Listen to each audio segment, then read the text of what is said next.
Hello hello. आ जाओ मैं फटाफट से क्लास करते हैं शुरू। मैं एक बार लिंक शेयर कर देता हूँ, फिर करते हैं क्लास शुरू।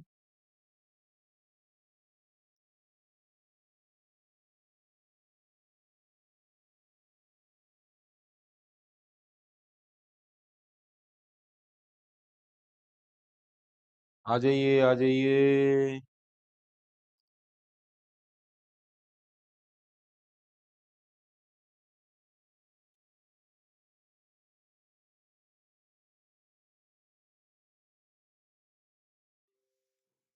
करें भाई स्टार्ट।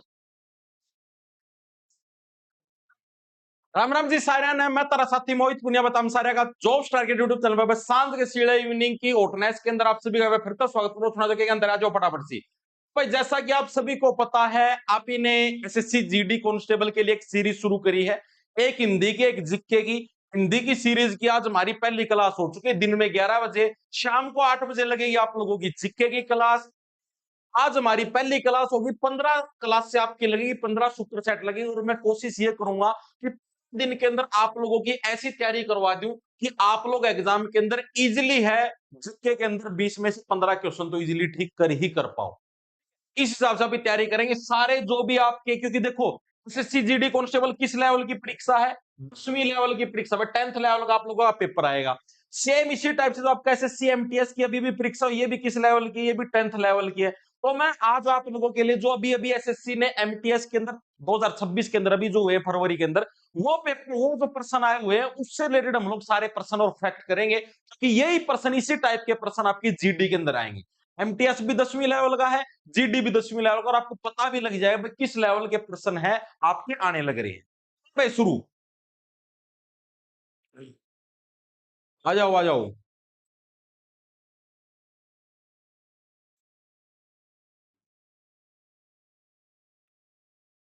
वेरी गुड भाई, वेरी गुड। बहुत बढ़िया। करें शुरू।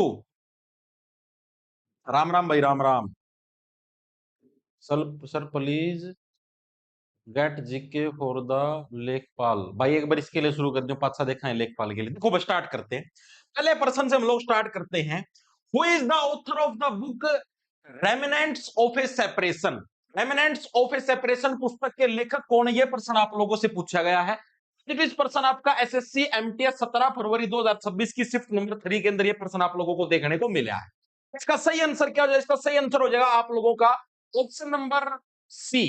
ठीक है, जिसका आंसर आपका आंचल मल्होत्रा है। आंचल मल्होत्रा इसका बिल्कुल सही आंसर है। आंचल मल्होत्रा के द्वारा क्या है, रेमिनेंट्स ऑफ ए सेपरेशन पुस्तक आपकी लिखी गई थी। और यह प्रश्न मात्र 15% बच्चों का ही करेक्ट था, बाकी सभी साथियों ने प्रश्न गलत कर रखा था। इसको याद रखने की सिंपल सी ट्रिक है। देखो सेपरेशन, सेपरेशन का मतलब लगाओ, यानी जब भी हम लोग किसी को किसी से करेंगे, जैसे मैं तुम लोगों को तुम्हारी महिला मित्र से अलग कर दूं, लगाव आ गया। यानी जब भी हम लोग किसी को किसी से सेपरेट करेंगे तो आपके अंदर क्या है, जो माँ का आंचल है, क्या आप लोगों ने देखा होगा, माँ का आंचल है वो क्या है, तड़पता है। क्या मैं, मेरा बेटा मेरे पास ही रहना चाहिए, वो मेरे से अलग नहीं होना चाहिए। यानी मेरे और मेरे बेटे के अंदर क्या कोई भी अलगाव नहीं होना चाहिए, कोई भी सेपरेशन नहीं होना चाहिए। सेपरेशन की जहां पर हो जाएगी, रेमिनेंट्स ऑफ सेपरेशन का ऑथर कौन हो जाएंगे? सन मल्होत्रा क्या इस बुक की राइटर हो जाएगी। ओके जी, ये चीज हमारे समझ में आ गई। इसके अलावा दो राइटर और हैं जिससे हमेशा हर बार एसएससी प्रश्न पूछती है। एक का नाम तो भाई अनीता देसाई, हर साल प्रश्न आता भाई, हर साल आप लोगों के। और एक का नाम है जी विक्रम सेठ, हर साल पूछते भाई इनके द्वारा कौन कौन सी बुकें या कौन कौन से उपन्यास लिखे गए। अनीता देसाई के द्वारा जो पहली बुक लिखी गई उसका नाम है फास्टिंग फिस्टिंग। क्या नाम है जी? Fasting fisting. इसको याद रखने की निंजा टेक्निक क्या, देखो मैं आपको बताता हूँ। देसाई का क्या था? देसाई का था जी बीड़ी का बंडल। बीड़ी देखी होगी, बीड़ी पी होगी कभी ना कभी तो जीवन में। और तुमने अगर बीड़ी नहीं पी तो जीवन में किया क्या भाई? ठीक है, कम से कम जीवन में एक बीड़ी तो पियो। आवाज नहीं आ रही सर, क्यों? Hello hello hello hello hello, आवाज आने तो लग रही है। एक सेकंड रुको, मैं भी चेक कर लेता हूँ भाई। यार आवाज तो आनी चाहिए, आवाज तो आने लग रही है, आवाज के अंदर तो कोई दिक्कत नहीं मेरे हिसाब से। वॉइस क्लियर नहीं है सर। सर वॉइस कट रही है, आवाज सही नहीं है। सही तो आने लग रही है।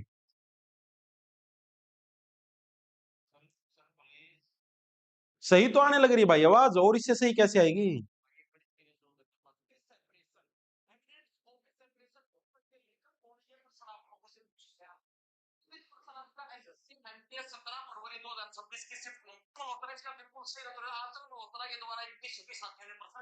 सही तो आने लग रही है भाई।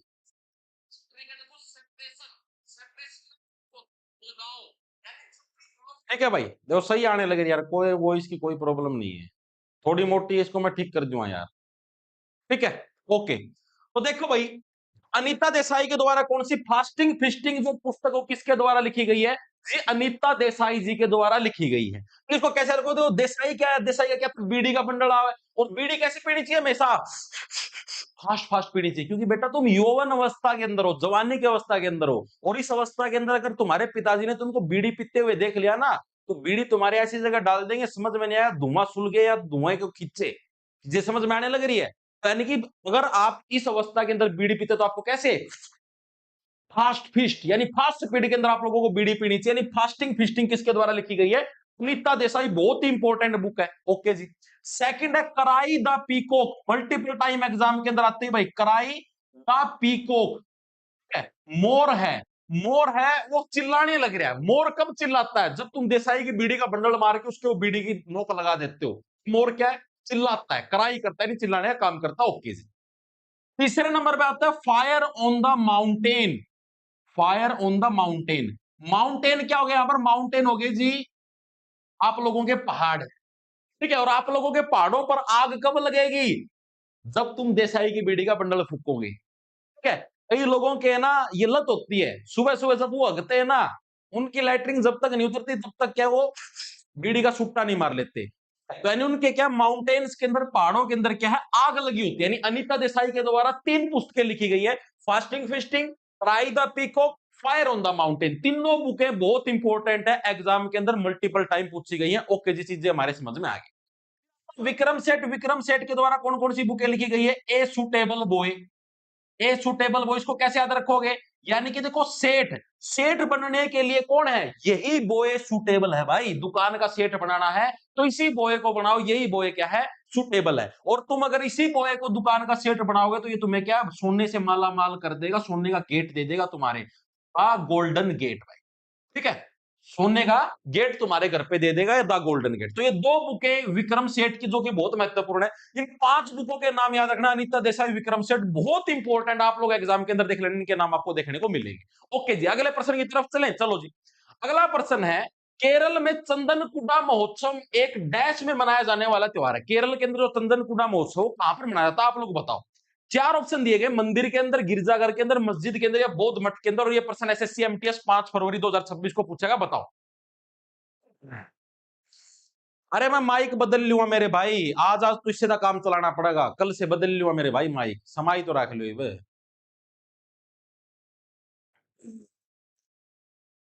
ओके, सुन गया भाई।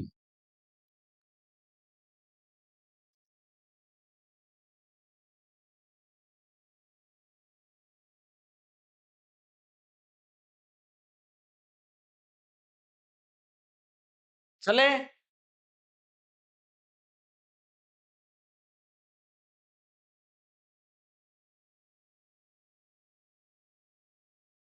चले भाई आगे।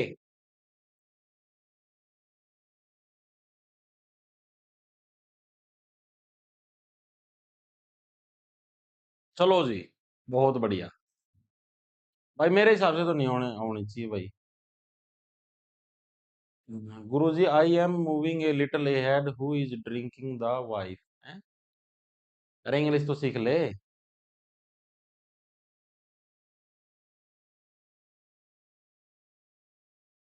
ठीक है भाई, ओके, आगे चलते हैं।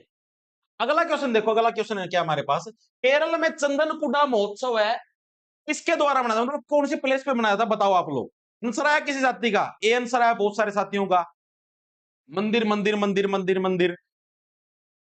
Very bad, very bad, PMT की लिस्ट आ जाएगी मेरे भाई। भाई देखो, जो आपका चंदनकुडा महोत्सव है, चंदनकुडा महोत्सव आपका, देखो चंदन का मतलब होता है नॉर्मल, तो चंदन का जो तुम लेप लगाते हैं वो, कुड़ा का मतलब होता है घड़ा। घड़ा सुना होगा, घड़ा, पानी का घड़ा होता है, तो कुड्डा का मतलब क्या होता है? घड़ा।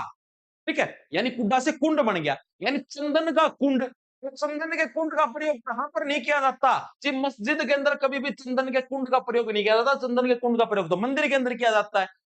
तो ये जो आपका चंदनकुड़ा महोत्सव है, ये आपका केरल के एक मस्जिद के अंदर सेलिब्रेट किया जाता है। केरल के अंदर भी कहां पर? जो तिरुवनंतपुरम है, जो कि समुद्र के तट का इलाका है, वहां पर आपकी एक भीमपल्ली दरगाह है, उसके अंदर ये आपका सेलिब्रेट किया जाता है। कहां पर किया जाता है? केरल के अंदर, तिरुवनंतपुरम के अंदर भाई, तिरुवनंतपुरम के अंदर का भीमपल्ली दरगाह है। कौन सी?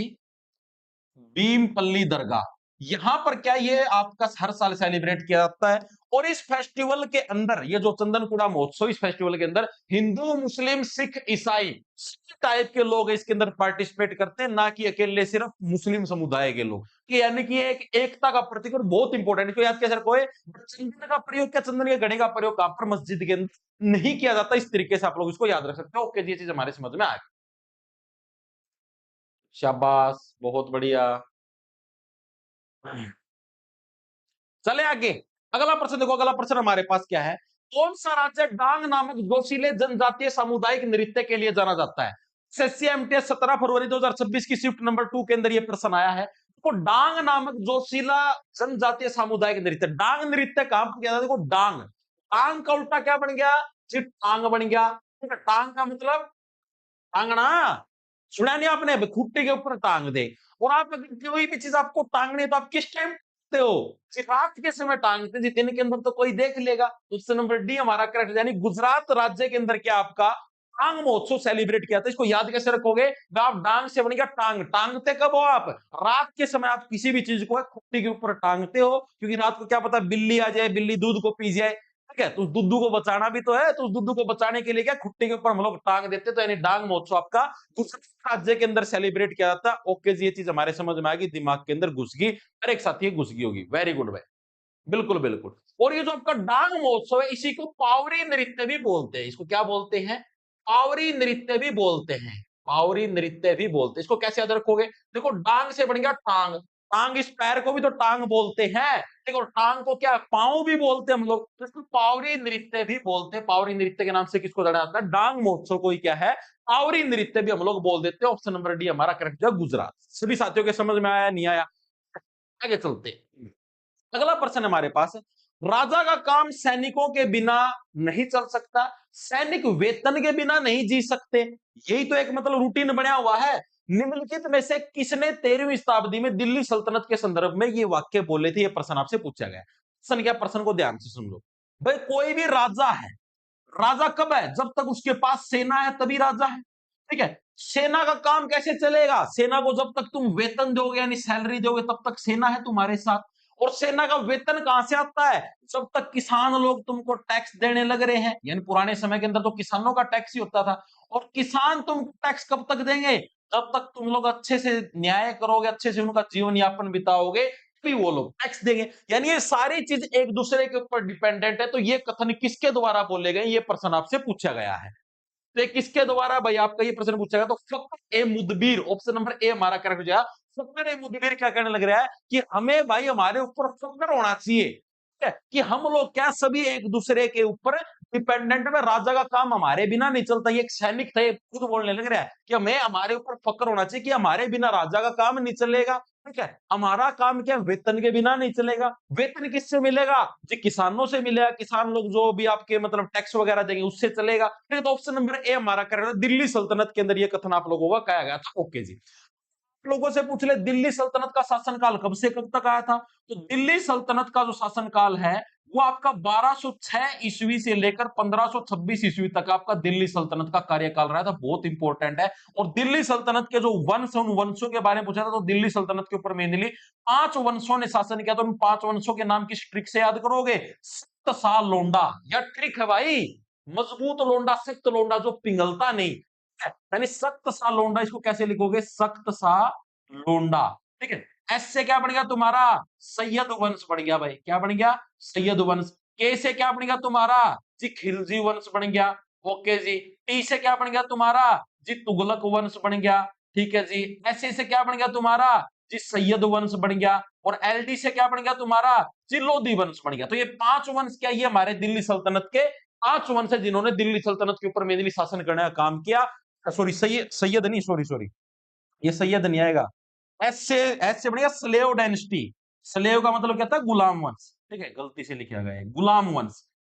और गुलाम वंश के द्वारा ही क्या है, दिल्ली सल्तनत की आपकी नींव रखी गई थी। ऑप्शन नंबर हमारा मतलब कि जो पहला ऑप्शन, इसका मतलब क्या, स्लेव मतलब गुलाम वंश। तो गुलाम वंश को अन्य किस नाम से जाना जाता था, इसको इसको मामलुक वंश के नाम से भी जानते थे। किस नाम से, मामलुक वंश। इसकी स्थापना किसके द्वारा करी गई थी, कुतुबुद्दीन ऐबक के द्वारा। किसके द्वारा, कुतुबुद्दीन ऐबक। याद कैसे रखो, क्या होता है हमारा, गुलाम होता है। तो कुतुबुद्दीन ऐबक के द्वारा क्या है, गुलाम वंश की स्थापना आपकी की गई थी। इतनी चीजें समझ में आई दिल्ली सल्तनत के बारे में।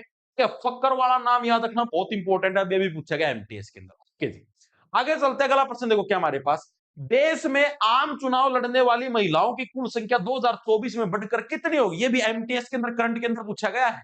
तो देश के अंदर जो नॉर्मल इलेक्शन हुए हैं, उन इलेक्शनों के अंदर जो महिलाएं हैं, महिलाओं की संख्या 2024 के अंदर बढ़कर कितनी होगी। पहले जितनी होती थी उससे आपकी बढ़ के अब क्या है, वर्तमान में 10% महिलाएं क्या है, इलेक्शनों के अंदर पार्टिसिपेट करने लग रही हैं भाई। ठीक है, ये वर्तमान जनसंख्या 2024 के अनुसार। ओके जी, क्योंकि 2024 में तो अभी इलेक्शन हुए थे रिसेंटली, उसके बाद तो 29 में होंगे। आगे चलो, छत्तीसगढ़ के दोहे गीत ऐस के दौरान गाया जाता है। छत्तीसगढ़ के अंदर जो दोहा गीत होता है, ये किस प्रोग्राम के दौरान गाया जाता है, शादियों के अंदर, दिवाली के ऊपर, अंत्येष्टि के ऊपर, या बच्चे के जन्म के ऊपर, बताओ फटाफट से। B B B.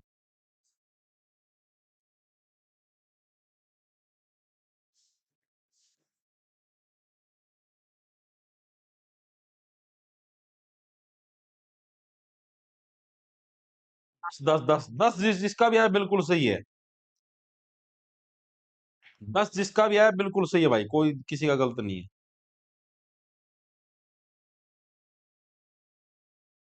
शाबाश शाबाश।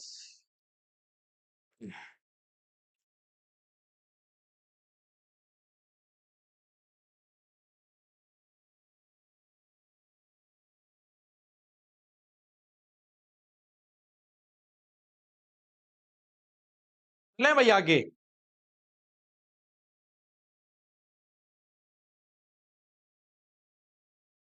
सर मैथ की क्लास करवाएंगे भाई, मैथ की क्लास भी। ओ,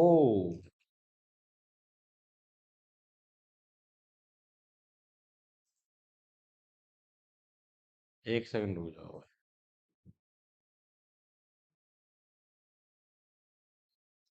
ठीक है भाई, चलो आगे चलते हैं।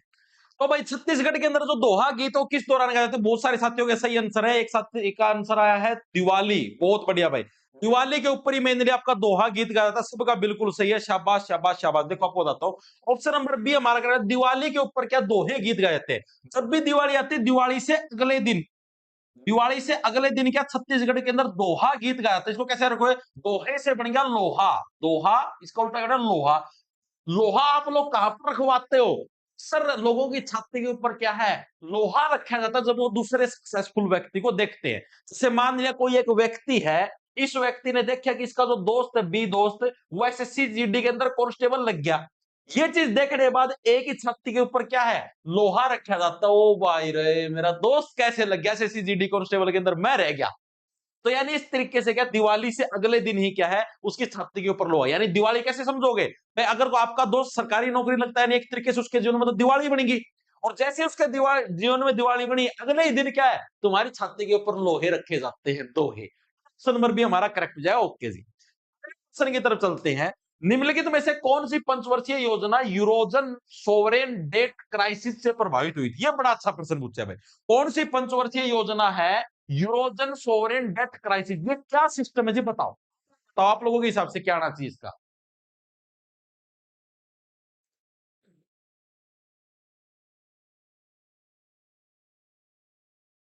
बहुत बढ़िया। कितने अंग्रेज कड़त आ रहे हैं। What is this that you are talking. Hindi बोलनी है उनको ये इंग्लिश कैसे भाषा हो रही है सबकी। मैंने सारे कमेंट इंग्लिश में क्यों दिखा है। Hmm. I saw someone in the morning, sir ji again and again, ये क्या है? मतलब ये मेरा समझ में नहीं आया यार, ये सारे कमेंट मैंने इंग्लिश में क्यों दिखा है?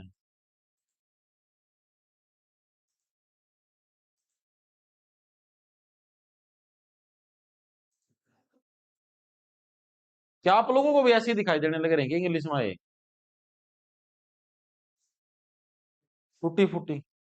मतलब मैंने पूछो भाई, मैं इंग्लिश में दिखांगा, आप लोगों ने भी इंग्लिश में दिखाई दे वहीं सारे कमेंट, लगभग हर एक बच्चे कमेंट इंग्लिश में है।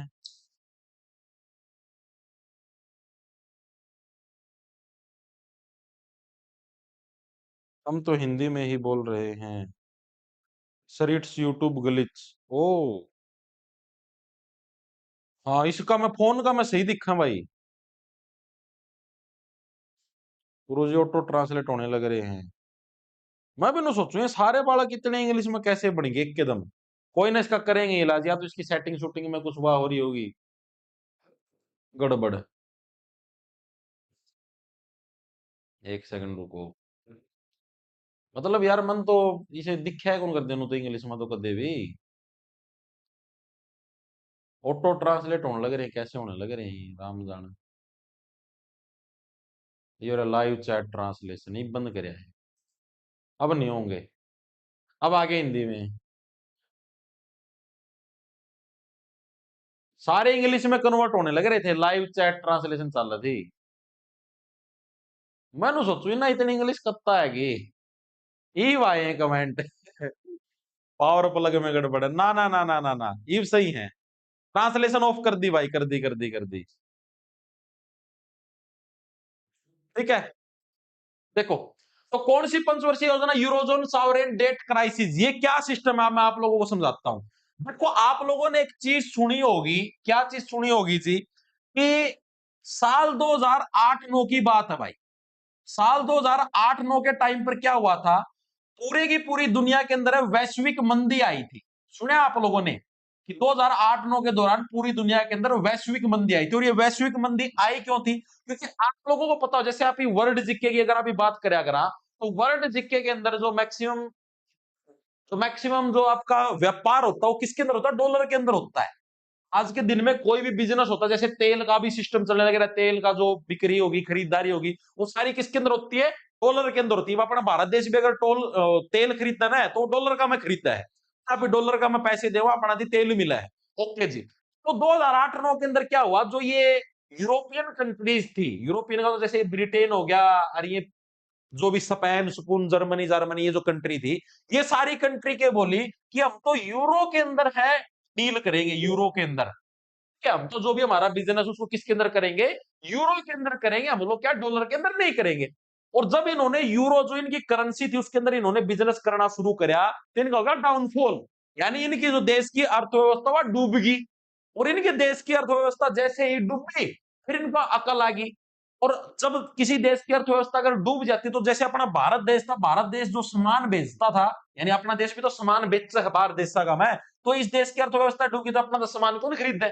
सामान नहीं खरीदेगा तो अपने देश के अंदर, अपने देश के अंदर भी फिर वैश्विक मंदी आ गई। ठीक है, अब पूरे धरती के ऊपर मंदी आएगी तो उसका असर अपने देश के ऊपर भी तो पड़ेगा। ठीक है, तो इसकी वजह से क्या है, इस पूरे प्रोसेस को क्या बोलते हैं? Eurozone sovereign debt crisis. ठीक है, और ये कब आया था? ये हमारी जब 12वीं पंचवर्षीय योजना, 12वीं पंचवर्षीय योजना आपकी कब आई थी? मतलब 2008-9 के अंदर तो ये आपकी मंदी वगैरह वाला सारा सिस्टम हुआ था।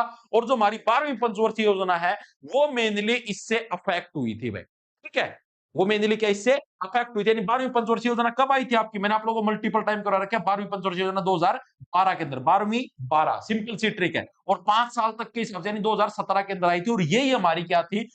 अंतिम पंचवर्षीय योजना भी थी। अगर कोई आपसे पूछ ले भारत की अंतिम पंचवर्षीय योजना कौन सी थी, तो वो भी आपकी यही थी भाई। ठीक है जी, ठीक है, क्यों थी? इसके बाद क्या गया था? इसके बाद आपका जो योजना आयोग था, योजना आयोग को रिमूव करके क्या आ गया था आपका? योजना आयोग को हटाकर आपका नीति आयोग आ गया था। इसको रिमूव करके क्या गया था आप लोगों के पास? जी नीति आयोग आ गया था।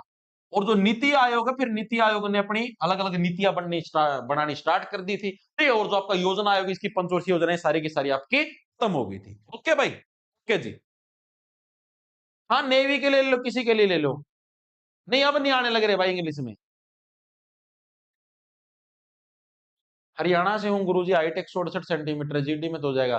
भाई वो रिलैक्सेशन दे ही होती है मेरे भाई, अलग अलग उसमें। अगर आप ईडब्ल्यूएस में हो और हो उस तरीके के,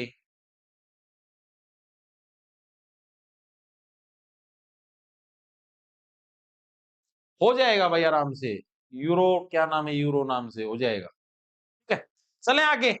चलो जी, अगले क्वेश्चन की तरफ चलते हैं। अगला प्रश्न है हमारे पास, चेचक से बचाव के लिए देवी मां को प्रसन्न करने हेतु कड़ा नृत्य किस राज्य के अंदर किया जाता है? कड़ा नृत्य किस राज्य के अंदर किया जाता है, ये प्रश्न आपसे पूछा गया है।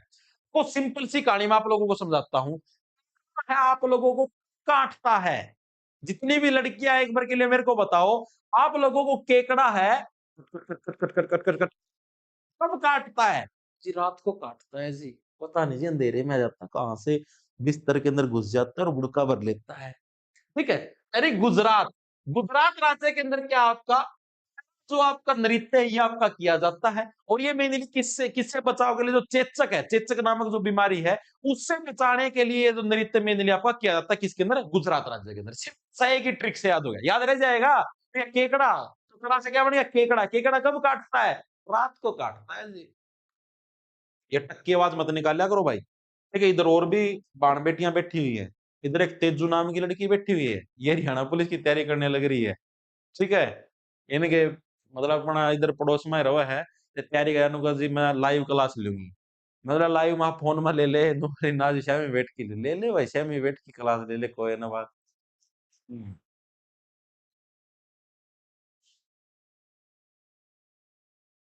सर आपकी शादी नहीं हुई, अरे तो करवा की मानना है के विकास, तना के करना, तो पढ़ाई पर ध्यान दे लेना है।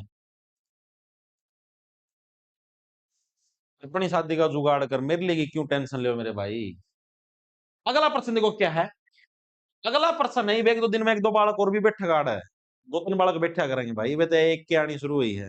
क्यों तेजू, आवाज नहीं बेटा, तेरी दादी लग बताया दूं। हाँ, पृथ्वी की परपट्टी के घटकों के संदर्भ में निम्नलिखित में से कौन सा चट्टान का प्रकार नहीं है? एसएससी एमटीएस 19 फरवरी 2026 की शिफ्ट नंबर 3 के अंदर आया है कि जो पृथ्वी की परपट्टी है इसके अंदर अलग अलग टाइप की चट्टानें होती हैं, उसके अंदर से कौन से जो है वो चट्टान का एक भी पार्ट नहीं है।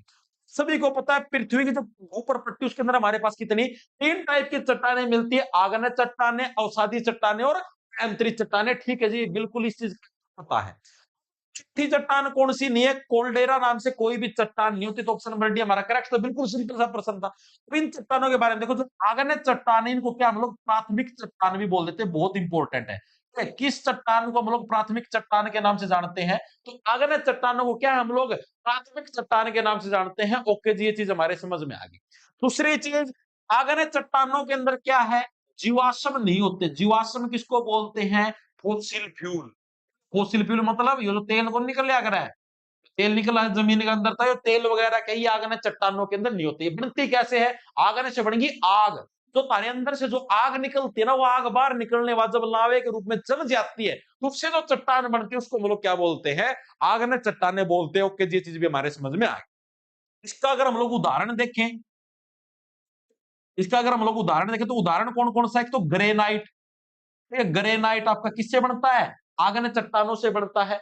इसके अलावा बेसाल्ट है, वो भी इसी से बनता है, बेसाल्ट।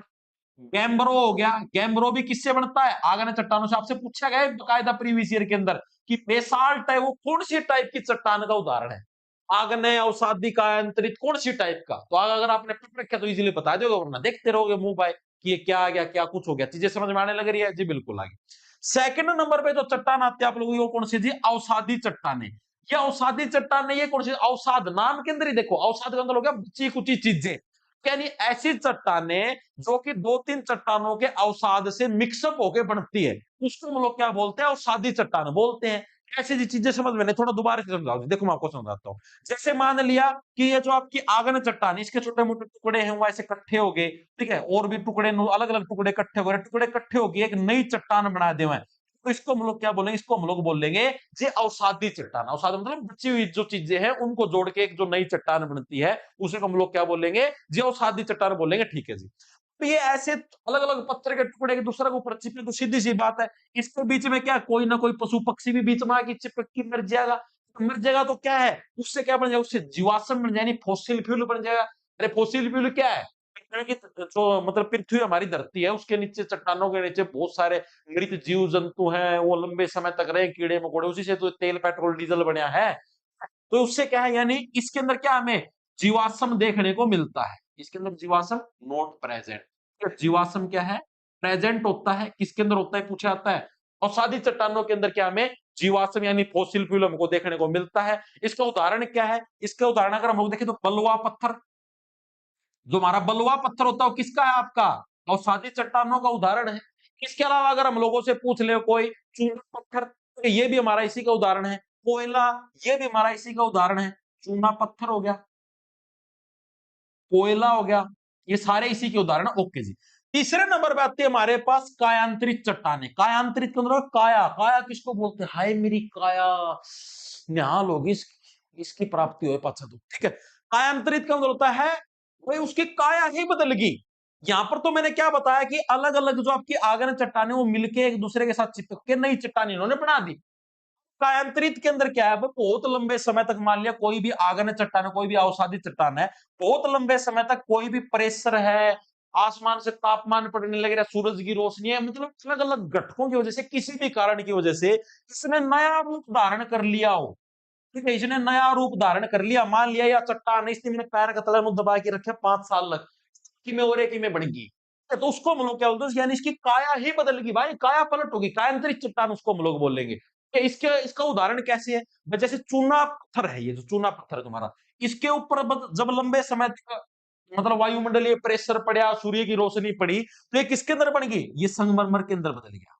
तो जो आपका संगमरमर है वो किससे बढ़िया है? वो आपका चूना पत्थर से बढ़िया है। ठीक है, और चूना पत्थर तो कि कौन सी कायांतरित, और संगमरमर कौन सा हो गया तुम्हारे पास? अवसादी चट्टान। तो दोनों के अंदर डिफरेंस समझ में आया? नहीं आया जी? बिल्कुल आया, दिमाग के अंदर घुसा है। कोयला है, कोयले से क्या बन गया? डायमंड बन गया। कोयले से क्या बन गया? डायमंड। तो अगर आपसे बोले डायमंड कौन सी चट्टान का हिस्सा है, तो एक कायांतरित का, और कोयला किसका है? आपका अवसादी का है। चीजें क्लियर हुई या नहीं? तीनों टाइप की चट्टाने। आगे चलूं? चलो जी। 16 अभिलेखों में वर्णित ब्रह्मदेह क्या था? एसएससी एमटीएस 20 फरवरी को है, बताओ ब्रह्मदेह क्या होया करता? कैसे हो भाई? बढ़िया भाई। गुरुजी अपनी शर्ट हमें दे दो, ले जाओ भाई। बनियान तो छोड़ दीजिएगा मेरी, अगजना भी ले जाओगे।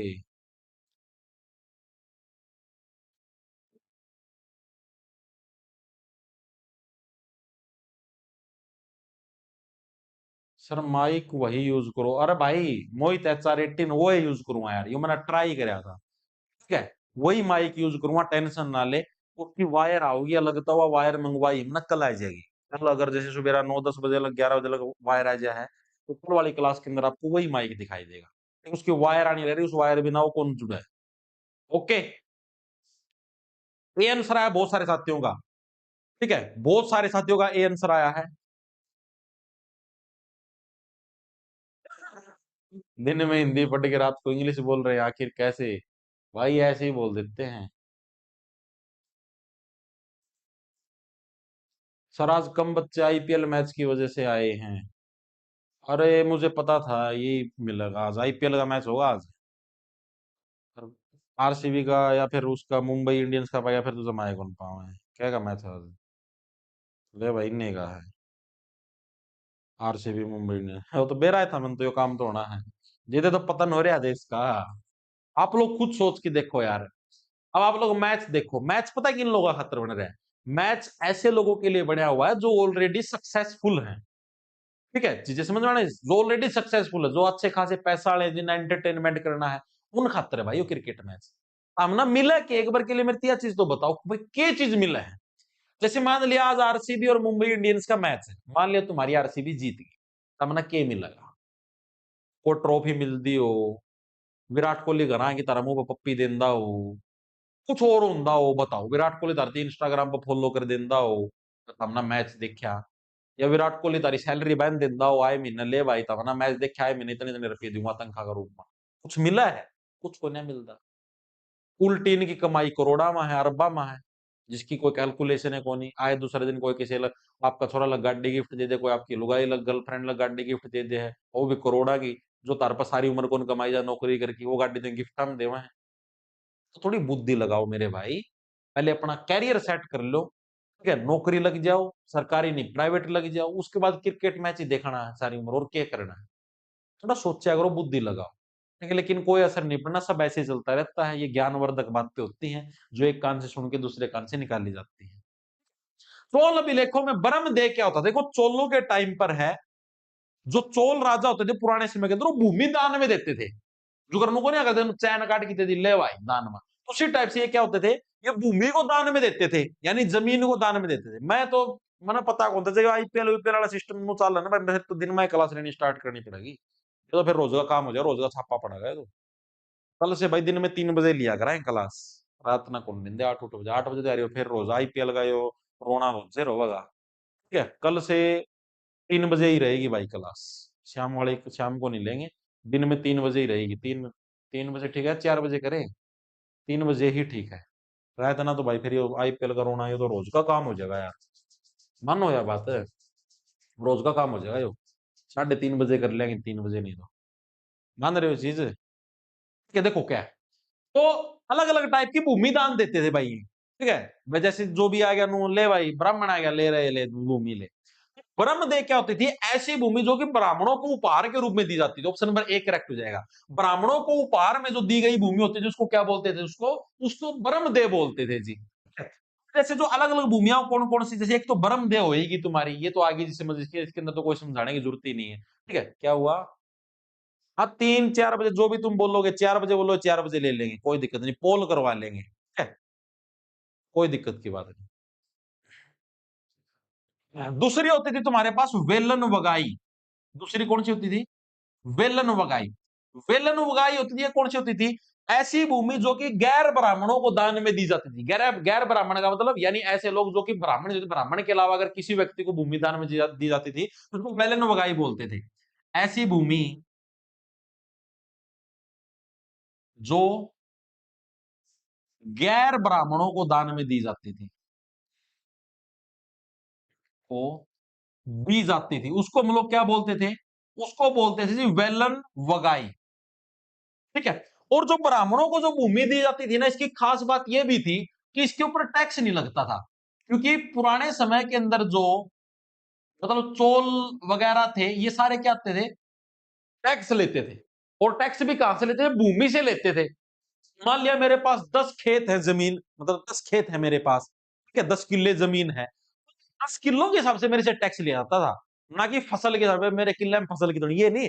आपसे देखा भाई तेरे पास खेत कितने हैं, तो जो ब्राह्मणों को जो भूमि दे दी उसके ऊपर टैक्स काहेगा भाई, उसके ऊपर टैक्स नहीं लिया जाएगा। ठीक है? और जो गैर ब्राह्मणों को दे, वेलन, वेलन से बढ़ वेले, तो वेले लोग, ये खाली लोग हैं, ये ब्राह्मण भी नहीं यार, खाली लोग हैं, इनकी भूमि दान में दे दी यार, वेलन बगाए। ठीक है, वेले लोगों को वैसे ही हमने भूमि बगा दी। ओके जी। फिर आती है एक अगली भूमि जिसका नाम है शाला भोग। शाला, पाठशाला। ठीक है, शाला से क्या बढ़िया, पाठशाला। पाठशाला किसको बोलते हैं? स्कूल को। यानी स्कूल को जो भूमि दान में दी जाती थी उसको क्या बोलते थे? उसको शाला भोग बोल लेते थे भाई। ठीक है, विद्यालय को दान में दी गई भूमि, विद्यालय को दान में जो दी गई भूमि होती थी उसको क्या बोलते थे? उसको बोलते थे जी शाला भोग। ये चीज समझ में आई? हाँ जी, ये चीज भी समझ में आई, दिमाग के अंदर घुसी घुस गई। फिर आती थी एक अगली भूमि, देवदान। देवदान मतलब देवताओं को भी दान में देने लगे, इतने बड़े हो गए राजा महाराजा। ठीक है, देवदान यानी ऐसी भूमि जो कि देवताओं को, यानी कि मंदिरों को जो दान में दी जाती थी। ठीक है, मंदिरों को दान में दी गई भूमि, मंदिरों को दान में दी गई भूमि, उसको क्या बोलते थे? उसको बोलते थे देवदान। ये मैंने आप लोगों को 4 टाइप की भूमि बता दी, कौन कौन सी आप लोगों को? एक ब्रह्म दे, ये एग्जाम के अंदर पूछेगी, वेलन वगाई पूछ ले, यानी वेले लोग जो ब्राह्मणों से अलग हैं उनको दे दी गई। शाला भोग, पाठशाला यानी स्कूल हो गए। देवदान यानी कि जो मंदिरों को दान में दी गई थी। ठीक है, कौन सी भूमि पर टैक्स नहीं लगता था? कौन सी भूमि ब्राह्मणों को दी गई थी उसके ऊपर क्या चोल साम्राज्य के अंदर कोई भी टैक्स वगैरह नहीं लगता था। तो इस फैक्ट को भी याद रखना। ठीक है भाई, आगे चले, आगे चलो जी। निम्नलिखित में से किस नृत्य शैली को ने सभी शास्त्रीय नृत्यों की जननी के रूप में? बिल्कुल टुच्चा प्रश्न, और ये भी पूछा गया, बताओ।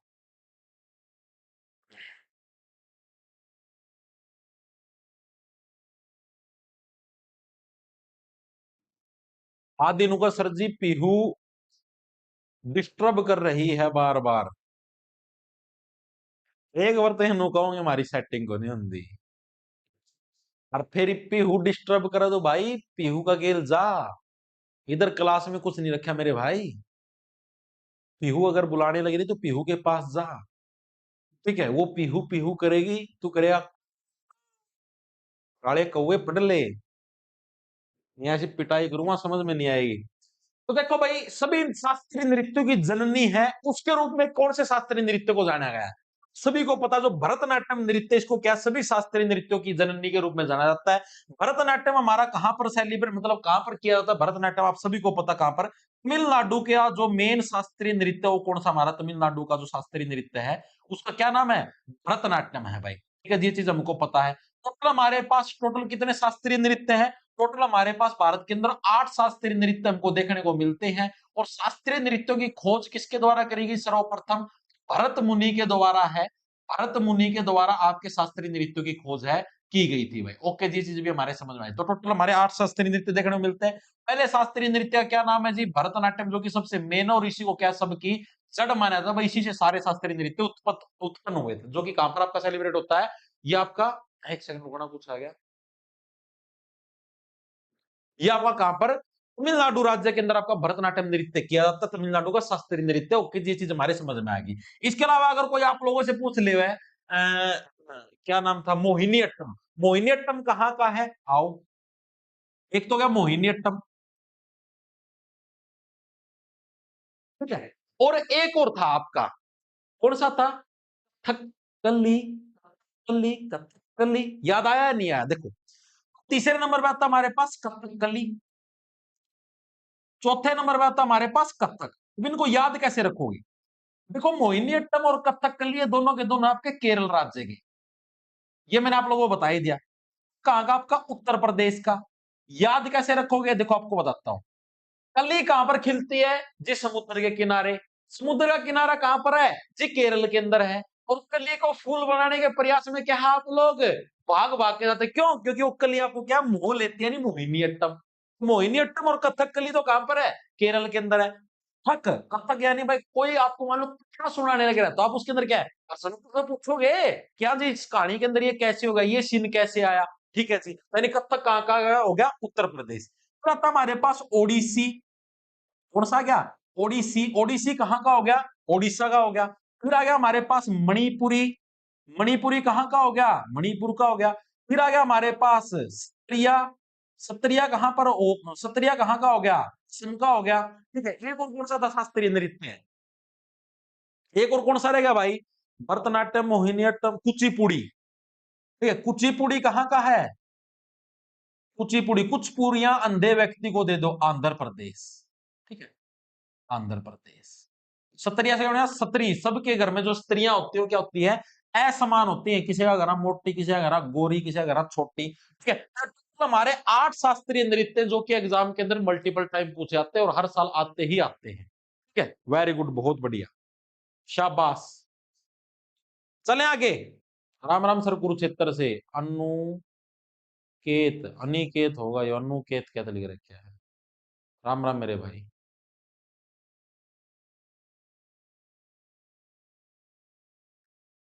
बहुत बढ़िया भाई, याद होगा ना, वो ट्रिक बहुत बढ़िया है, अरे धन्यवाद। आगे चले, अगला जो क्या है? हरेली त्योहार मुख्य रूप से किस समूह के लोगों के द्वारा मनाते हैं? देखो हरेली त्योहार, इससे देखो हरेली त्योहार आपका मेनली किसानों के द्वारा मनाते हैं। हरेली से बन गया हरियाली।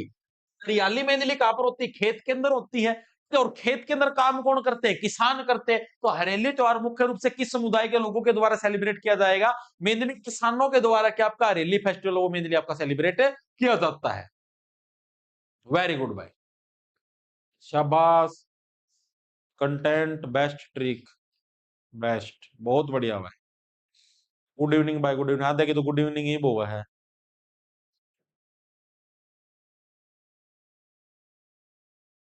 ठीक है, वेरी गुड, वेरी, बिल्कुल बिल्कुल। मेनली है किस राज्य का, ये चीज भी याद रखना। छत्तीसगढ़ राज्य से बिलोंग करता है। कहां से? छत्तीसगढ़ भाई। ठीक है, छत्तीसगढ़ राज्य से बिलोंग करता है कौन सा? हरेली त्योहार। ओके, ये चीज भी हमारे क्लियर होगी। वेरी गुड भाई, अगले प्रश्न की तरफ चलते हैं। अगला प्रश्न है हमारे पास, निम्नलिखित में से किस शहर में घनी आबादी का मुख्य कारण रोजगार के अवसर प्रदान करने वाला औद्योगिक क्षेत्र है? ये भी आपका एसएससी एमटीएस 12 फरवरी के अंदर आया है। मतलब कौन सा एक ऐसा शहर है जिसके अंदर ज्यादा जो पॉपुलेशन, उसका मेन कारण ये है कि वहां पर बहुत ज्यादा रोजगार के अवसर है। ऐसा कौन सा शहर है जिसके अंदर रोजगार के अवसर ज्यादा, इसी वजह से वहां पर भीड़ ज्यादा है। सिंपल सी बात है, एक ही ऐसा मुंबई। मुंबई आपका फिल्म सिटी है, फिल्मों के अंदर काम करने के लिए लोग उत्सुक हैं, तो यानी कि रोजगार के अवसर ज्यादा, तो वहां पर क्या है, भीड़ भी ज्यादा होगी। सीधी सी बात है, सिंपल सी बात है।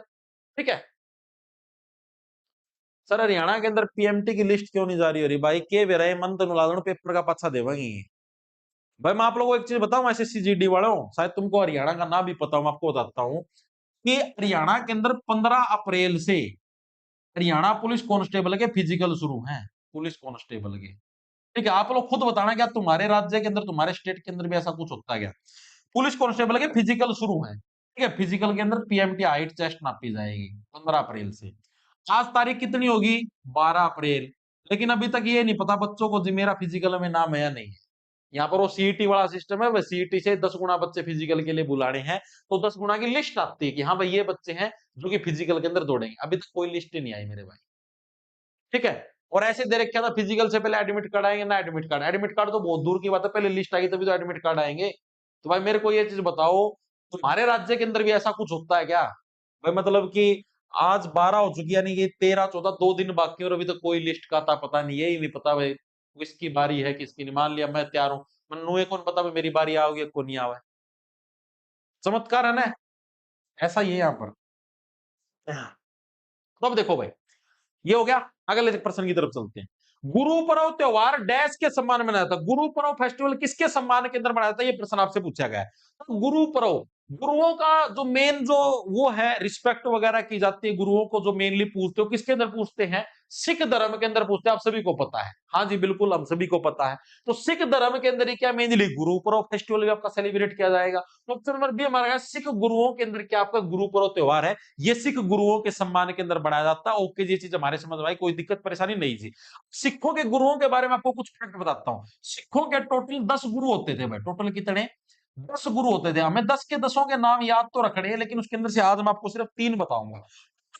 वाले का याद रखना, गुरु नानक देव। क्या नाम है? गुरु नानक देव। कैसे याद रखोगे? लोगों का जो वंश हो किसने चलाया? आपके नाना श्री ने चलाया है। आपके नाना श्री ने आपकी माँ को जन्म है, आपकी माँ ने आपको जन्म है। अगर आपके नाना श्री आपकी माँ को जन्मते ही नहीं, तो तुम कहां से आते धरती पे? नहीं आते ना। यानी आपके वंश की शुरुआत किसी ने करी? आपके नाना ने। यानी गुरु नानक देव के द्वारा क्या है, आपके जो सिख धर्म के जो गुरु हैं उनकी शुरुआत हुई थी। ओके जी, चीज हमारे समझ में आ गई, दिमाग के अंदर घुस गई भाई। ठीक है, तो गुरु नानक देव क्या है? सिख धर्म के मेन संस्थापक हैं। ये चीज याद रखना, सिख धर्म के मेन संस्थापक कौन है? सिख धर्म के गुरु नानक देव। इसके अलावा भी अभी एक प्रश्न पूछा गया था रेलवे एनटीपीसी के अंदर, जो भी ग्रेजुएशन लेवल का होया, कि जो खालसा पंथ है, या सॉरी खालसा पंथ नहीं, लंगर प्रथा है, लंगर प्रथा की शुरुआत वो किसके द्वारा करेगी? जो लंगर आपने देखा गुरुद्वारों के अंदर लंगर खिलाया जाता है, तो जो लंगर प्रथा की शुरुआत है वो किसके द्वारा? इन्हीं के द्वारा आपकी करी गई थी शुरू। लंगर प्रथा की शुरुआत है किसके द्वारा? गुरु नानक देव। बहुत इंपॉर्टेंट है, याद रखना। ओके जी, सेकंड नंबर पे जो आते हैं हमारे पास, उनका क्या नाम है? उनका नाम है जी अंगद देव गुरु जी। ठीक है, गुरु अंगद देव बोल लो, गुरु अंगद देव। इसको कैसे याद रखोगे? देखो, आपके नाना ने आप लोगों को जन्म दिया, आपके नाना ने आपको वंश की शुरुआत करी। पहले आपके नाना आए, फिर आपकी मम्मी आई, उसके बाद फिर आपके अंग आए, आपके शरीर के भी अंग आए, यानी आप लोगों का जन्म हुआ। यानी गुरु अंगद देव दूसरे सिख गुरु। इनका मेन काम क्या था? इन्होंने मेनली गुरुमुखी जो लिपि है उसका आविष्कार किया। गुरुमुखी लिपि यानी जो पंजाबी भाषा के अंदर जो अभी लिखते हैं ना वर्ड, वो सारी वर्डिंग इन्होंने ही दी थी। गुरुमुखी लिपि के लिपि का आविष्कार ये किसके द्वारा कराया गया था? ये किया गया था आपका गुरु अंगद देव के द्वारा। फिर आपके 10वें सिख गुरु के बारे में पढ़ते हैं। पहले 2 इंपॉर्टेंट है और 10वां बहुत इंपॉर्टेंट है। 10वें हमारे गुरु गोविंद सिंह जी। क्या है? गुरु गोविंद सिंह जी। इनके द्वारा किसकी स्थापना करी गई? आपके खालसा पंथ की स्थापना करी गई। किसकी? खालसा पंथ की स्थापना किसके द्वारा करी गई? गुरु गोविंद सिंह देव जी के द्वारा क्या है, खालसा पंथ की स्थापना आप लोगों की करी गई है। तो ये 3 सिख गुरु हैं जो बहुत इंपॉर्टेंट है, जिनके नाम अक्सर एग्जामिनर पूछता है, और मेरे हिसाब से तो आप लोगों के याद भी हो गए। एक बार के लिए बताना, पहले सिख गुरु कौन थे? गुरु नानक देव। ठीक है, नाना जी ने क्या है, सिख धर्म की स्थापना करी। इसके अलावा लंगर प्रथा की भी शुरुआत करी। नाना जी के बाद मम्मी जी आई, मम्मी जी के बाद मैं आया, मेरे क्या आए, अंग आए, तो गुरु अंगद देव जी। अंगद देव जी क्या बोले, बोला मैं लिखना सिखाऊंगा। ठीक है, जब आप छोटे थे, जब आपके अंग आए, तब आप लोगों ने लिखना सीखा, यानी लिपि सीखी, गुरुमुखी लिपि आई। दूसरे सिख गुरु कौन थे? गोविंद सिंह जी। गोविंद सिंह जी क्या बोले, बोले मैं खाली बैठा हूँ, खालसा पंथ की स्थापना करूंगा। तो खालसा पंथ की स्थापना कर दी, सिंपल, बच्चों के गाल पे डिंपल। आगे चलो। निजाम स्टेट रेलवे को केंद्र ने निम्नलिखित में से किस वर्ष में अपने अधीन ले लिया था? ये बड़ा अच्छा प्रश्न है, ये बड़ा अच्छा प्रश्न है, थोड़ा सा कहानी वाला, जिसने थोड़ी डीप पढ़ रखी हो इसको बता देगा, वरना किसी को नहीं पता लगेगा। बताओ।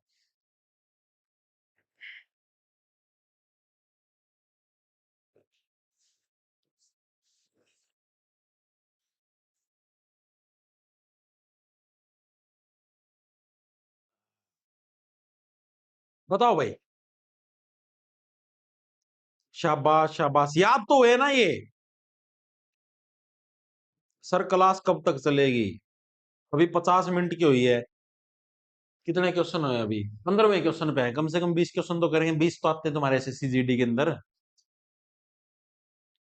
मैं तो सोच के तो लेके आया था मैं 40 क्वेश्चन, लेकिन बच्चे को नहीं आ रहे यार।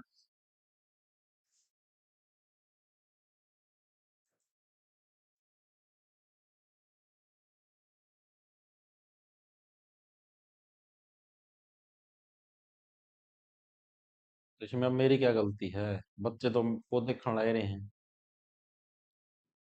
क्या बोल लिया ना, उसको लगा आईपीएल चल रहा है उधर तो। हम्म,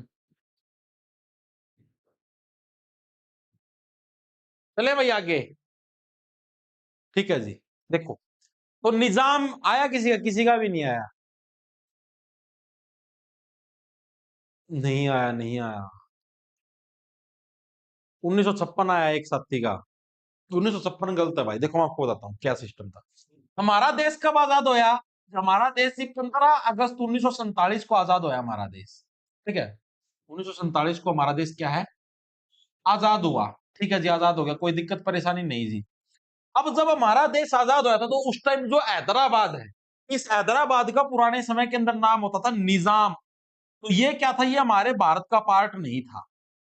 हैदराबाद का ओल्ड नाम क्या था? निजाम। ये क्या था, ये भारत का पार्ट नहीं था। तो भारत सरकार क्या बोली, नेहरू जी ने बोले भाई तेरे पास भाई दो ऑप्शन है हैदराबाद, या तो तू पाकिस्तान में मिल जा, या तू मार में मिल जा। मतलब पाकिस्तान वाले ने अभी यो ऑफर दिया था, तो पाकिस्तान वाले तो सोचते थे हैदराबाद हमारे अंदर मिल जाए। भारत सरकार ने बोली यार हैदराबाद तो तीनों ओर से भारत से घिरा हुआ है, तो बीच में अगर पाकिस्तान फंस गया तो आए दिन की मैंने कि मेड़बाद कर ही पाओगा। ठीक है? तो इसलिए क्या भारत सरकार ने सोचा कि किसी भी तरीके से हम लोग हैदराबाद को अपने कब्जे में ले लें। इन्होंने हैदराबाद के जो लीडर होते थे उनसे बात भी करी, लेकिन वो नहीं माने। उसके बाद भारत सरकार के द्वारा एक ऑपरेशन चलाया गया जिसका नाम रखा ऑपरेशन पोलो। इसके तहत क्या भारत सरकार के द्वारा पुलिस और सेना भेजी गई, और पुलिस सेना भेज के क्या है, 6 दिन के अंदर निजाम यानी जो हैदराबाद है, यहाँ की जो सेना वगैरह थी उसको हरा दिया गया और इसको कब्जे में ले लिया गया। और ये सारी घटना कब हुई थी? 13 सितंबर 1948 को। क्या हुआ? 13 सितंबर 1948 को क्या हुआ? ऑपरेशन पोलो हुआ। ऑपरेशन पोलो। ऑपरेशन पोलो के तहत क्या भारत सरकार ने हैदराबाद को अपने कब्जे के अंदर ले लिया था। ओके जी, चीज हमारे समझ में आ गई। उसके बाद जो निजाम है, निजाम क्या था? निजाम रेलवे स्टेशन बनाया था ये। ठीक है, निजाम स्टेट रेलवे था। ये पुराने समय के अंदर बनाया था, का नहीं बनाया था, बहुत पुराने समय के अंदर 1870 के आसपास है। उस समय के टाइम पर क्या ये कंपनी बनी थी, और 1870 के अंदर जब ये बनी थी उसके बाद हैदराबाद सरकार ने इसे अपने अधीन ले लिया था। भारत सरकार ने हैदराबाद के ऊपर कब्जा किया, तो फिर उसके साल 2 साल बाद यानी कि 1948 का, तो 1950 के अंदर क्या है, ये जो निजाम स्टेट रेलवे था इसको सेंट्रल गवर्नमेंट ने अपने अधीन ले लिया था। ठीक है, ये थोड़ी डीप कहानी है। जब तुम अपने बैच के अंदर मॉडर्न हिस्ट्री पढ़ोगे, ठीक है, उसके अंदर आप लोग देखो, उसके अंदर मैंने कहानी बता रखी है। तो ऑप्शन नंबर बी हमारा करेक्ट हो जाएगा। ओके जी, अगला प्रश्न चलते हैं। पंजाब केसरी के नाम से प्रसिद्ध किस स्वतंत्रता सेनानी ने स्वदेशी आंदोलन में महत्वपूर्ण भूमिका निभाई थी? एसएससी एमटीएस के अंदर प्रश्न पूछा गया है। तो देखो आप सभी को पता है, पंजाब केसरी के नाम से देखो तीन व्यक्ति, तीन तिगड़ी है। मैंने आप लोगों को बताया था 1907 के अंदर है कांग्रेस का विभाजन हो गया था। क्या हो गया था? कांग्रेस का विभाजन हो गया था 1907 के अंदर। इसको याद कैसे रखते हो? सात से बन गया सात है, सात से क्या बना? सात, यानी कांग्रेस का सात आपसरी में छूट गया। तो छूटा 1907 के अंदर। कांग्रेस कितने भागों के अंदर? दो भागों के अंदर बट गई। एक था आपका गर्म दल, और दूसरा क्या था जी आपका? नरम दल। दो भागों के अंदर कांग्रेस का बंटवारा हो गया। ओके जी, ये चीज हमारे समझ में आ गई। जो गर्म दल के जो लोग थे ना, इसके अंदर 3 व्यक्ति थे, उनके नाम याद रखने की निंजा टेक्निक है। लाल बाल पाल, क्या नाम है? लाल बाल पाल। ये तीनों किससे बिलोंग करते थे? गर्म दल। लाल से बन गया आपका लाला लाजपत राय, लाला लाजपत राय। ठीक है, बाल से बन गया तुम्हारे पास बाल गंगाधर तिलक। क्या बन गया? बाल गंगाधर तिलक, तिलक। और पाल से तुम्हारे पास क्या बन गया? पाल से हमारे पास क्या बना? बिपिन चंद्र पाल। तो ये जो तीनों लोग थे कांग्रेस के गर्म दल से बिलोंग करते थे। इसी के अंदर जो सबसे मेन थे वो होते थे भाई आप लोगों के लाला लाजपत राय, जिन्होंने क्या बहुत सारे अच्छे काम किए। इन्हीं के अच्छे कार्यों के अंदर 1921 के अंदर इन्होंने सर्वेंट सोसाइटी का गठन किया। सर्वेंट सोसाइटी का इन्होंने गठन किया, बहुत इंपॉर्टेंट है। एग्जाम के अंदर मल्टीपल टाइम पूछा था, सर्वेंट सोसाइटी का गठन किसके द्वारा किया गया? लाला लाजपत राय के द्वारा। इसके अलावा इन्होंने क्या है आपका असहयोग आंदोलन के अंदर पार्टिसिपेट किया। असहयोग आंदोलन जो महात्मा गांधी ने चलाया उसके अंदर पार्टिसिपेट किया।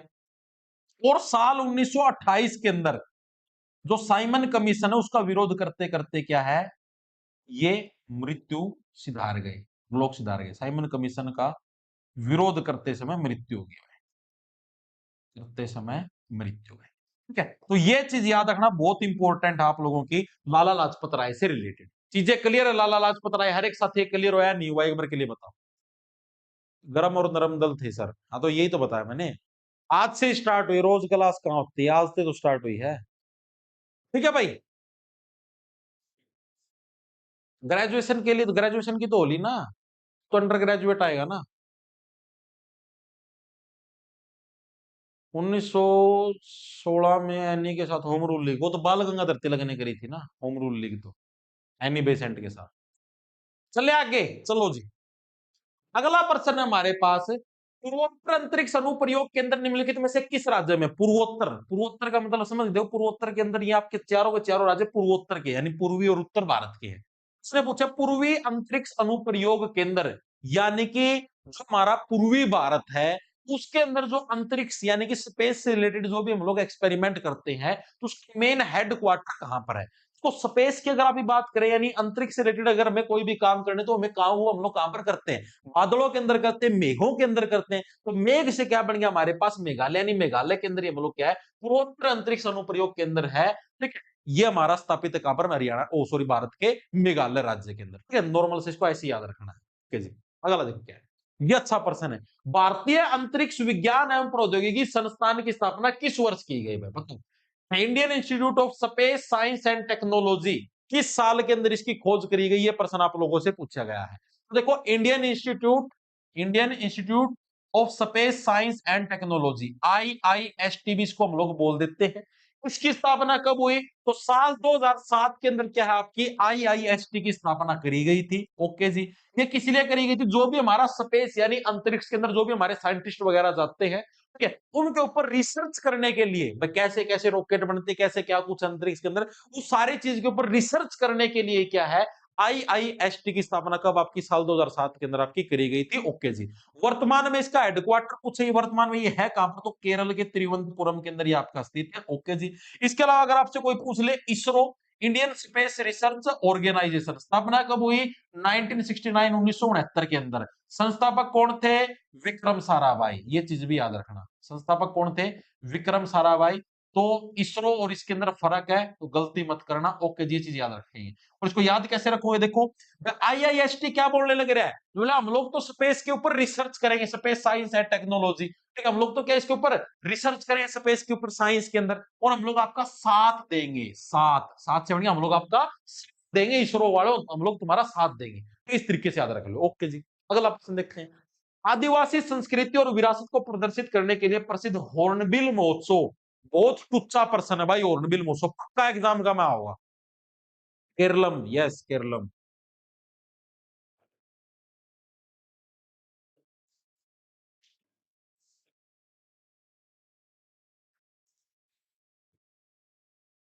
इतना आईपीएल आईपीएल आईपीएल दिन में क्लास लेनी पड़ेगी। शामना तो काल है आईपीएल, 1200 दिन रोक के देखते हैं। हॉर्नबिल फेस्टिवल है, इसकी बात करते देखो।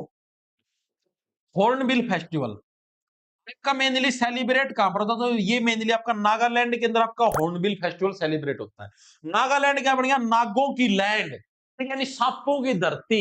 इसको क्या बोलते हैं? देखो नागालैंड के क्या है, इसको त्योहारों का राज्य भी हम लोग बोलते हैं। नागालैंड को किसी नाम से भी जानते हैं हम लोग, त्योहारों के राज्य के नाम से, फिर त्योहारों की भूमि भी हम लोग बोलते हैं। ठीक है, तो त्योहारों की भूमि किसको बोलते हैं? नागालैंड को भाई। त्योहारों की भूमि हम लोग किसको बोलते हैं? नागालैंड को। और जो हॉर्नबिल फेस्टिवल है, इसको क्या बोलते हैं? इसको बोलते हैं त्योहारों का त्योहार। भाई जितने भी त्योहार हैं, उन त्योहारों का भी त्योहार। एग्जाम के अंदर मल्टीपल टाइम पूछा था, भाई त्योहारों का त्योहार किसको बोला जाता है? तो नागालैंड, सॉरी, हॉर्नबिल त्योहार, इसको क्या त्योहारों का त्योहार बोला जाता है। कब से कब तक सेलिब्रेट होता है? 1 से 10 दिसंबर तक प्रतिवर्ष इसको सेलिब्रेट किया जाता है। ठीक है, और ये आप लोगों का नागालैंड में इसको कैसे, अगर कोई देखो, हॉर्न बिल से बन गया हॉर्न बजाना, और जब भी आप ऐसे करके हॉर्न बजाओगे, तो क्या है, आपके नागों की लैंड से क्या है, नाग तो बाहर निकल के आएगा ना। जी बिल्कुल आएगा, इसमें तो कोई दो या तीन राय नहीं है। ठीक है, ये तो बिल्कुल सिंपल सी बात है, आएगा आएगा। और नाग अगर बाहर निकल के आया तो सीधी सी बात है, तुम्हारी मौत तो होनी निश्चित है। यानी मौत्सु त्योहार है, ये भी आपका कहां पर सेलिब्रेट होता है? नागालैंड के अंदर होता है। और मौत अगर तुम्हारी होती है, ठीक है, तो आप लोग क्या बोलोगे? भाई आप धक्के से देखो, मतलब मौत कैसे हुई तुम्हारी? तुमने खुद ने आमंत्रित करी है। तुम नागों की लैंड के ऊपर जाके तुम हॉर्न बजाने लग रहे हो, यानी तुम खुद कहने लग रहे हो, आओ मौत मुझे गले लगाओ। यानी आओ जनजाति के द्वारा ये सेलिब्रेट होता है। किस जनजाति के द्वारा? आओ जनजाति के द्वारा। और कब मनाया जाता है ये आपका फर्स्ट वीक ऑफ मई, यानी मई का जो पहला हफ्ता होता है, उसके अंदर ये आपका सेलिब्रेट, ये आने की संभावना, क्योंकि अभी आपका पेपर होगा ना मई के अंदर, अप्रैल मई के अंदर, तो ये आ सकता है मोत्सु त्योहार। इसको अच्छे से याद रखना, पक्का दिखेगा। ठीक है, थर्ड नंबर पे आता है आपका सैक्रेनी। और जब भी तुमको जो सांप बाहर निकल के आएगा, तुम्हारी मौत होगी। मौत के बाद क्या, तुम्हारे मुंह से वो सांप डसता है तो झाग निकलते हैं ना, झाग सेक्रेट होते हैं। सैक्रेनी से क्या बढ़ेगा, तुम्हारे मुंह से झाग सेक्रेट हो। यानी सैक्रेनी फेस्टिवल आपका कहां पर? नागालैंड के अंदर सेलिब्रेट किया जाता है। तो यानी तुम्हारे मुंह से झाग निकल गई, यही तो, इसी अंजाम तक तो तुम्हें पहुंचाना था। अंगामी जनजाति के द्वारा ये आपका सेलिब्रेट किया जाता है। और ये कब होता है आपका? First week of April. कब होता है? फर्स्ट वीक ऑफ अप्रैल के अंदर ये आपका सेलिब्रेट होता है। चीजें क्लियर हुई या नहीं हुई, एक बार के लिए बताओ। तीनों फेस्टिवल बहुत इंपॉर्टेंट है, हॉर्नबिल, मोत्सु, सैकरेनी, तीनों मैंने आपको ट्रिक के साथ याद करा दिया। याद हुआ या नहीं, एक बार के लिए बताओ।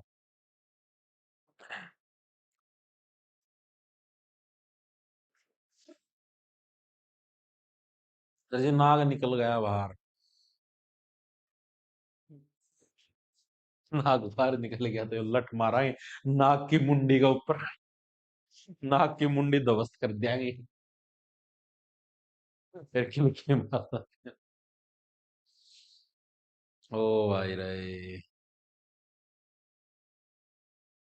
मास्टर कितनी पेटी लगाऊं आरसीबी में? तीन तीन तीन। चले आगे। सर आप कहां से हो? धरती से। आप कहां से हो? चांद से। अगले प्रश्न में आते हैं, 20वें क्वेश्चन के ऊपर आएंगे। स्टील के बाद दुनिया में दूसरी सबसे अधिक इस्तेमाल की जाने वाली धातु कौन सी है? यानी जो हम लोग स्टील यूज करते हैं, स्टील के बाद सेकंड नंबर पर कौन सी धातु है जिसका दुनिया के अंदर सबसे अधिक मात्रा के अंदर यूज किया जाता है? ये प्रश्न आपसे पूछा गया है। तो स्टील के बाद जो दूसरी सबसे ज्यादा यूज की जाने वाली धातु, उसका क्या नाम? उसका नाम है जी एल्यूमिनियम। एल्यूमिनियम धातु का स्टील के बाद सेकंड नंबर पे सबसे ज्यादा यूज होता है। तो ऑप्शन नंबर ए हमारा करेक्ट हो जाएगा। ये भी अभी अभी आपका एमटीएस के अंदर पूछा गया है। अगला प्रश्न है, हड़प्पा काल में विशाल स्नानागार की खोज किसने हुई थी? बड़े बड़े बाथरूम हो कड़ पाए थे हड़प्पा काल के दौरान, उसकी खोज किसके द्वारा करी थी? ये प्रश्न आपसे पूछा है। देखो मैं आपको बताता हूँ। देखो तीन साइट है मेनली। एक तो ये हड़प्पा साइट, ठीक है, एक हो गया आपकी मोहनजोदड़ो,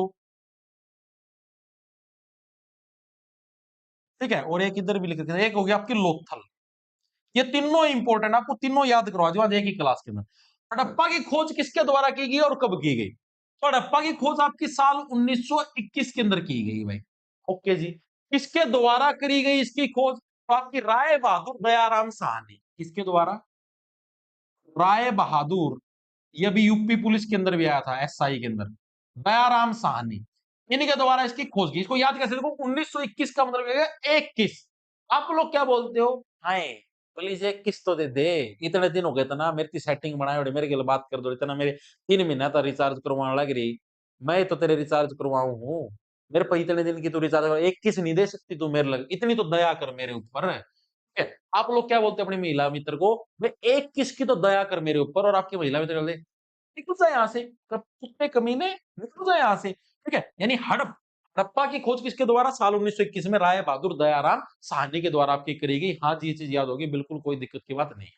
फिर उससे अगले ही साल फिर एक मोहन नाम का लड़का है, और मोहन नाम के जो लड़के तो बहुत ज्यादा भोले होते हैं, वो थी मतलब भाई टाइप के, 1922, ठीक है। इसी से अगले साल यानी 1922 के अंदर मोहन नाम का लड़का आया, ठीक है। स्त्री दोनों बोली, हे मोहन, तुमको तो मैं अपना दास बना के रखूंगी। राखल दास बनर्जी भाई, राखल का मतलब रखूंगी, दास बनर्जी, राखल दास रखूंगी, दास बना के, बनर्जी से बनाना, ठीक है। तेरे को तो क्या मैं, मोहन भाई तुमको तो मैं अपना दास बना के रखूंगी, राखल दास बनर्जी भाई। और ये जो मोहन जोदड़ो है, इसी को क्या बोलते हैं, इसको मृतकों का टिला भी बोल देते हैं। एग्जाम के अंदर मल्टीपल टाइम आता है। मृतकों का टिला यानी जो मरे हुए लोगों का पूरा पूरा पूरा जो पहाड़ हो, किसको बोला गया है, मोहन जोदड़ो को बोला गया है। क्या नाम से बोला गया है, मृतकों का टिला, ओके जी। तो जो बड़े बड़े विशाल जो बाथ टब पाए हैं, बड़े बड़े जो विशाल स्नानागार हैं, वो हमें कहां पर देखने को मिलते हैं, मोहनजोदड़ो के अंदर ही क्या हमें विशाल स्नानागार देखने को मिले हैं। इसके अलावा विशाल जो अन्नागार हैं, अन्नागार का मतलब जो अन्न है, यानी जो हमारा अनाज, अनाज के जो बड़े बड़े भंडार थे, वो भी क्या हमें यहीं पर देखने को मिले हैं। इसके अलावा जो कांस्य जो नर्तकी की मूर्ति है, यानी कांस्य की जो डांस करती हुई जो लड़की की जो मूर्ति है, वो भी हमें कहां से मिली है, यही मोहनजोदड़ो से आपको देखने को मिलती है, ओके जी। क्या हुआ, मैं ऐसे बोलूंगा कि लाओ भाई, मतलब कि दूध का टेस्ट करवाओ भाई, तुम्हारे भैंस गाय भैंस है, लाओ दूध का टेस्ट करवाओ। आप लोग क्या बोलोगे, लो सर, लो डायरेक्ट गाय भैंस का, यहां से दूध का टेस्ट करो। तो लो सर से क्या बन गया, एस आर, सर किसको बोल लेंगे, S R, S R Rao के द्वारा, सर ऐसा सर लो थन, ठीक है सर जी, लो ये थन लो, यहां से आप डायरेक्ट दूध का टेस्ट करो। तो यानी लोथल की खोज किसके द्वारा करी गई, एस आर राव के द्वारा क्या है, लोथन की खोज करी गई भाई। तो लोथल हमें साइट ये हमें कहां पर देखने को मिलती है, ये हमें गुजरात के अंदर देखने को मिलती है, ओके जी। और ये जो लोथल साइट है, यहां से हमें क्या चीज देखने को मिलती है, डॉकयार्ड है, इसकी हमें यहां से प्राप्त हुई है। डॉकयार्ड किसको बोलते हैं, बंदरगाह को हम लोग क्या है, डॉकयार्ड हम लोग बोलते हैं, ठीक है। क्या बोलते हैं, बंदरगाह को डॉकयार्ड के नाम से जानते हैं। इसके अलावा हमें यहाँ से चावल के अवशेष भी मिले। अगर आपसे कोई पूछ ले चावल के अवशेष कहां से मिले हैं, तो ये हमें लोथल नामक जो साइट है, यहीं से हमें चावल के अवशेष भी देखने को मिले हैं, ओके जी।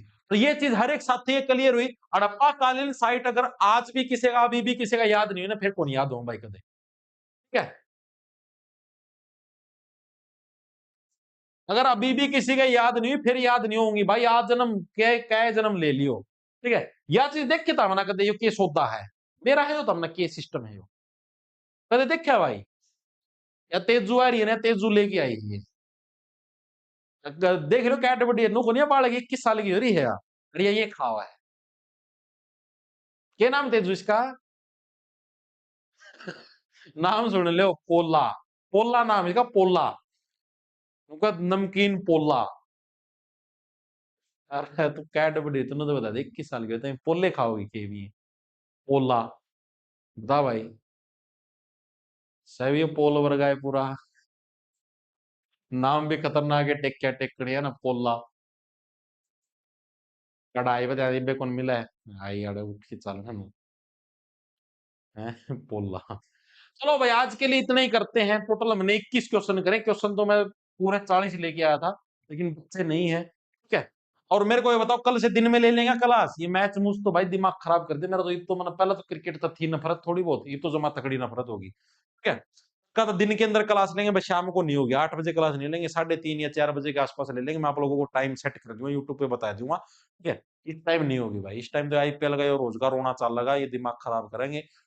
आज की क्लास में इतना ही। इन प्रश्नों की पीडीएफ है, तुमको जो अपना टेलीग्राम चैनल है, डिस्क्रिप्शन में लिंक मिल जाएगा, जॉब्स टारगेट के नाम से आप सर्च करोगे तो डायरेक्ट आप लोगों को अपना टेलीग्राम चैनल मिल जाएगा, उसको ज्वाइन कर लेना, उधर आपको इन प्रश्नों की पीडीएफ मिल जाएगी। इसके अलावा दिन में कल सुबह वही 11 बजे सेम टाइम सेम जगह आपको हिंदी की क्लास के अंदर मिलते हैं, ठीक है।